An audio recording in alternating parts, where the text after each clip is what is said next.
In this video, we will explore the use of negative signs and parentheses on this calculator. Let's do some basic operations. So let's say I want to type in 3 plus negative 2. Well, I can do that in a few different ways. I could also type it in as 3 plus negative 2. Notice I don't really need the parentheses, so I'm going to show you both ways. So let's say I want 3 plus negative 2. So the important thing to realize with your calculator is you have a subtraction sign and a negative sign. Now, in real life, and the way I teach, is that these are identical. However, you have to just sort of have a little bit of compassion for the people who designed and created this calculator. So for the way they're writing the code, these are different. Okay, so mathematically, you and I know that minus and a negative, they are the same thing. They mean the same thing. But on your calculator, they're going to be two different buttons.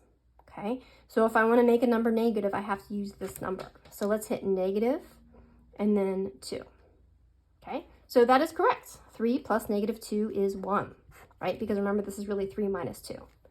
Now, if I wanted to use parentheses, I could. Can you find the parentheses button on our calculator? Notice they're above the 8 and the 9 button right here. So I could type in 3 plus parentheses negative 2 and press enter. Again, I get 1. So let's just get a little bit comfortable with this and do a few more examples.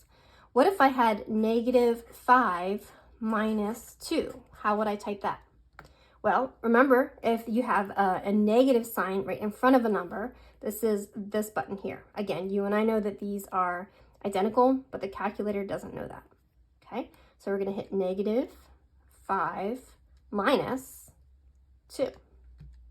Okay, so that gives us 7.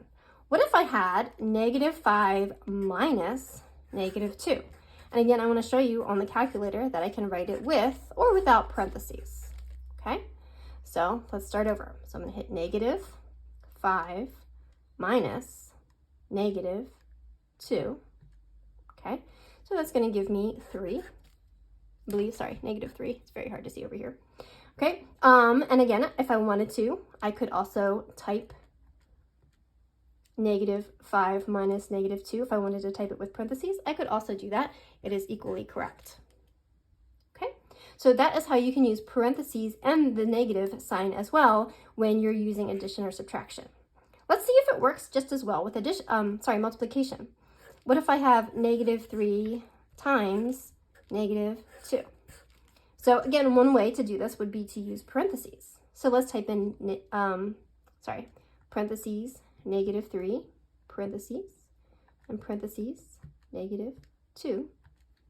Okay, and of course it gives us positive 6.